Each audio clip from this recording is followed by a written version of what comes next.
5-7 continue en direct depuis la ferme de Juchy, cette ferme située à Lizine en Seine-et-Marne qui nous accueille ce matin chez Jean-Claude Pet, producteur de brie à Savarin et de brie de Melun dans la fromagerie qui est voisine. On va vous faire découvrir ce lieu sur Europe 1. Oui, c'est le seul fromager à faire du brie de Melun en monotroupeau, c'est-à-dire qu'il n'utilise le lait que d'un seul et même troupeau de vaches.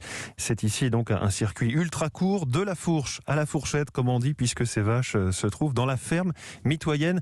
Reportage et visite avec Caroline Baudry pour Europe 1. Et ici, vous avez la salle de traite. Vous voyez, elle est juste à côté. On est venu à pied de la fromagerie. À peine sorti du pis de la vache, le lait encore tiède est récupéré par Taïeb Bougari, maître fromager, à 200 mètres de là, de l'autre côté de la cour. L'avantage de cette proximité, c'est que le lait ne reçoit pas d'action mécanique, comme au niveau des grandes entreprises, où le lait est ballotté d'un tuyau à un autre, d'une pompe à une autre. Là, la matière reste intacte, fraîche, sans traitement. La voilà dans une grande cuve de maturation pour quelques heures. C'est le début de sa transformation en brie de Melun AOP, appellation d'origine protégée, selon un cahier des charges bien précis.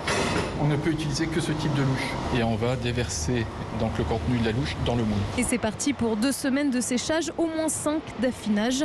Le fromage est retourné toujours à la main et le résultat haut de gamme. Une explosion de saveur intense. Quand vous utilisez le lait d'un seul troupeau, vous allez avoir une identité particulière, forcément. Une identité qui se décline même selon les saisons. La teinte du fromage, par exemple, varie selon la couleur de l'herbe que les vaches broutent dans le pré d'à côté. Et voilà.